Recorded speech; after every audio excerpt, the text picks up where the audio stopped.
What's up, y'all? Here's your little simple how-to. Well, not really that simple because it is a little time consuming, but at least you'll get the gist of how to do it yourself. We'll work on today narrowing rims. Something not too many people do. A while back, a bunch of these Titan 4.10 by 6 V-treads hit the market for Derby, and they are everywhere. I just picked up 3 of them the other night from a buddy. There's 3 brand new ones right there, and you got these. Now there's been a problem people have discovered with these tires. They are brand new, and they are for a 6-inch mower wheel, or they will fit a 6-inch mower wheel, I should say. But the problem is people are having is can't get them to seat properly. They are a real pain in the butt to get them to seat. And when you do get them seated, just kind of give you the idea. See how bulged out the sidewall is? This isn't even fully inflated either, but it bulges the bead way out, and they look weird, and it messes with the tread pattern a little bit. So I bought these tires from my buddy just so I can play around with a couple ideas, maybe make a video on them like I'm doing right now. So this is what I'm doing. I'm taking the stock rim, which I believe is, oh, what is it? Of course, I grab my tape measure. Not prepared like usual, even though I actually did do a little prep before starting this video. Stock mower rim, from bead to bead, 4.5 inches. Overall, about 5.25 inches, but we don't count the this part. That's just nonsense. But we count from where the bead would normally sit to where the bead normally sits, 4.5 inches. I've been playing around, and I figured out how to mount these rims properly, or these tires. So a 4.5 inch wide mower rim, which is stock,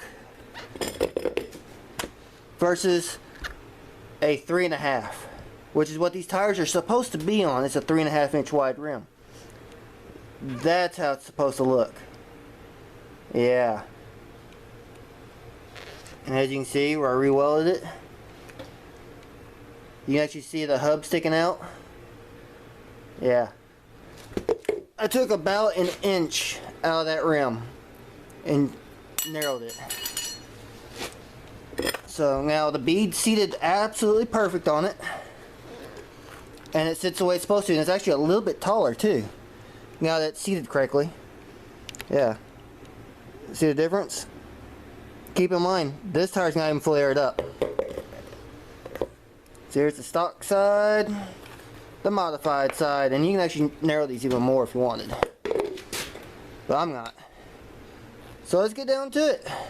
I'm going to dismount this tire because it's trying to suck the valve somehow. I got these inner tubes I'm fighting with. But set that aside. Here's what your stock Craftsman rim will normally look like, give or take. Mine, you know, the center. Sometimes the center's got a bulge like that, and sometimes they're flat, or sometimes they're both, which is kind of weird. But of course your center hub, your spacing could be different.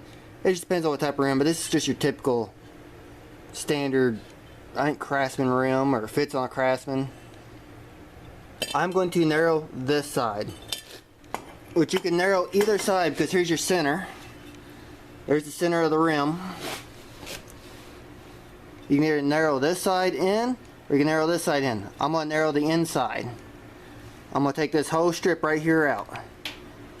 Why I'm doing the inside is because this bead, how close it is to the spindle, will be in 1 inch. Be about here.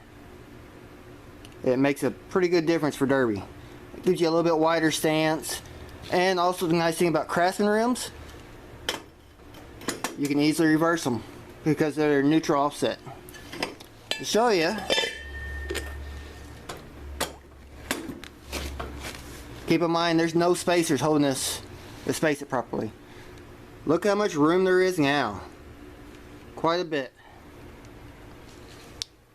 And then, if you don't like that, you can simply turn the wheel around. My screen went off. Yeah, turn it around and you can have it close as you want. You can see how close it is stock. Yeah, you can run it like that. Or with a wider stance. Like that. This will also give you plenty of room in case the spindle gets laid over. You know. So yeah, there you have it. Let's get down to making them, shall we? So I gotta check on the stove real quick because I got the fire going. But let me get set up and I'll be right back. Alright, and we're back. Got the GoPro going, hopefully it's recording properly. Now we're wanting to take this side here out. I've already put the little C-clip back on this so this doesn't slide off. And I already took a wire wheel to this and cleaned it up as best as it's going to get. We're going to make our marks on this side. I'm just going to take a marker and I'm just going to kind of freehand this just to get the gist of it. While spinning at the same time to get somewhat of a guideline. So we're going to go about there to where just this flat spot here we want to take out. I don't want to get into this curve because it's going to make it hard to slip it over. And then all the way over here. About, it's hard because the stock wheels have imperfections. That line's about as straight as it's going to get. All the way towards the end before it dips down to this little valley in the center. Because we're going to take a grinder and grind this smooth. Because this inside lip here, once you cut this out, we want this side to slip into this groove here. Basically button up almost up against this other side here, taking away that valley. The problem is, it fits all the way around until you get to one spot, which is right here where there's a factory weld for some reason. You will have to grind this down, and I will show you when we get there. So now that that's marked, we can take a grinder with a cutoff wheel, or death wheel, whatever you want to call it, and we can cut this out. So I'll come back to it once it's cut. Alright, there's one side done, or one portion. I went ahead and cleaned this edge up while I was spinning this. So this side's kind of prepped. I just got to go around and neaten all this up. I'll show you that when we get there. Now we just got to go and cut this side. Center's now cut. Time to clean it up. Pull the wheel off, get it all ready to start welding. Alright. Now that that's all cut, you got your outer ring. The ring that you cut out, which is now garbage. Now it's time to clean it up. Take and prep this surface, both inside and out. That ring's ready. And now you got this. You got to neaten this up. You got to carefully cut the rest of that junky part you just took out down to where it's flat with the face. And then put that back on there. See where you, right there is where you made your rough cut. Bring it all the way down to the face of this hub. And then clean up this whole valley right here. And a little bit on top of that ridge. Hopefully you can see that where it steps down a little bit. Clean all that up. Because now, once that's all clean, this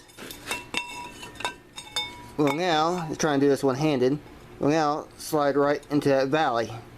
And you can weld it. You see? That little valley slides right up on there. Now, sometimes if you don't do it right, where's that at? Where's that little weld? There's a little, right here, a factory where it's raised up a little bit. It's hard to tell, but there's this little section where it's raised up in the valley. Sometimes you gotta grind that down, which I may have to get this rim true, which is why I've got it sitting on an axle so I can actually spin it and make sure it's completely true. And now, once that's all prepped, I can roughly set that up there, throw a quick little tack weld on there, true it up, tack it a couple of spots, make sure it's good and straight, and it's parallel with this outer bead. And yeah, not like that, but you know, you get what I mean. And then I can fully weld here and smooth it out, weld the inside, and I'll show you that step when I get there. There we go. Now there's a quick tack weld there, a quick tack weld there. We can spin it, make sure it's true, or it's as true as it's going to get, I should say. Keep in mind that these are pre-ran rims, so they are a little bent. The hub is a little tweaked. They're not bad enough to worry about, but there will be a little bit of a wobble. And of course, even factory wheels that are fresh will have a little bit of a wobble. So if they're not perfectly true and straight, it's not a big deal, as long as they're not cattywampusing all over the place. But that's pretty good right there. That's about as good as that's going to get. It follows the other bead pretty good. It'll be just fine once you put the tire on. So now, let's finish welding this up. And then we can weld the inside up. And then we'll have to take a grinder and grind this inside weld down, make it nice and smooth so it doesn't mess up the inner tube. So we'll come back then. Alright, now that the inside is welded, my phone's going off. Yeah, now that the inside is fully welded all the way around with some ugly looking weld.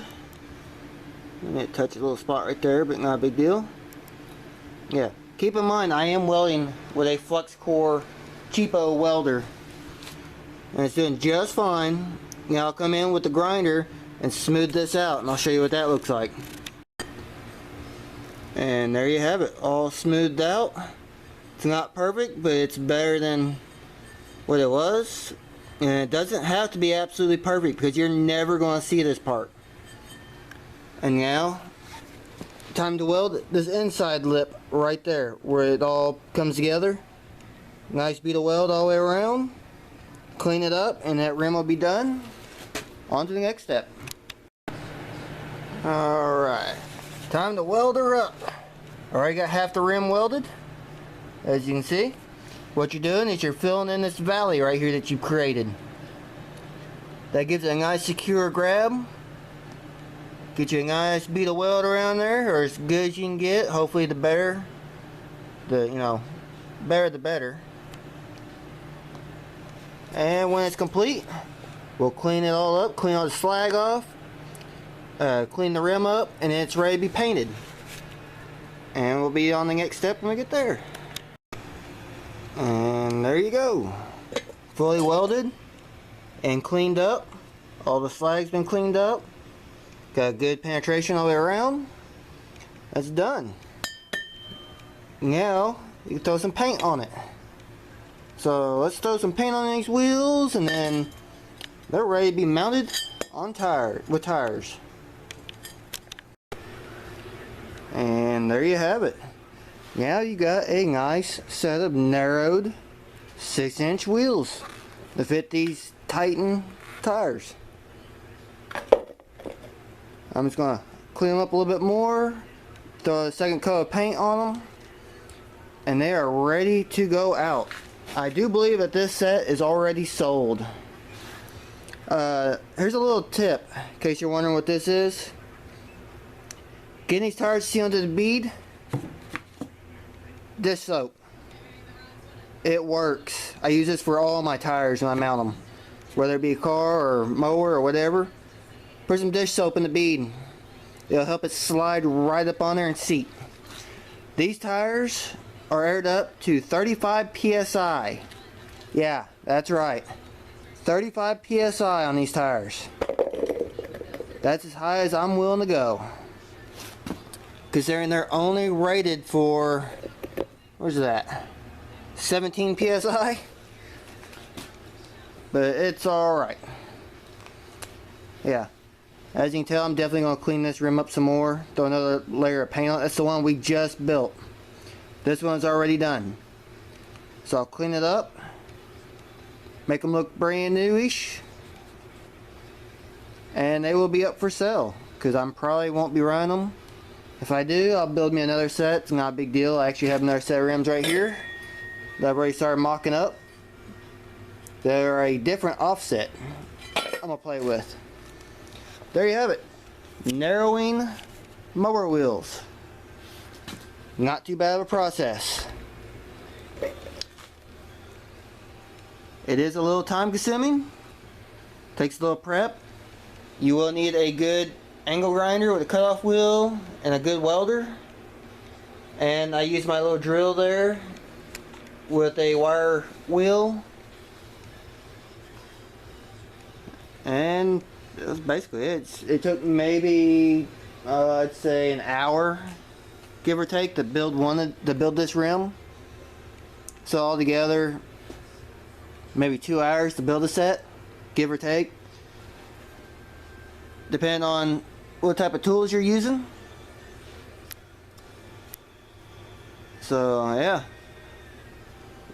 So this should help you on figuring out how, if you want to narrow your wheels or not, or if you'd rather just go out and buy a set that's already made. If it was up to me, would I rather build a set or buy a set? Depends on how much time I have and materials, because it does take cutoff wheels and welding wire. You know, I've got a little bit invested in narrowing these wheels already. So just depends. If you have the means to make them, make them. If you're don't have the skill level to build a set, to do all this, or if you're in a time crunch and just want to get a set mounted, ready to go, like these are fully mounted, new tires, new tubes, ready to go on the mower. This could be the better option for you. Save you a lot of time and headache. But there you have it. Let me know what you think down below in the comments. Give me a thumbs up. If you want to see more of this stuff, if you're not subscribed already, subscribe for more. So until the next one, later y'all.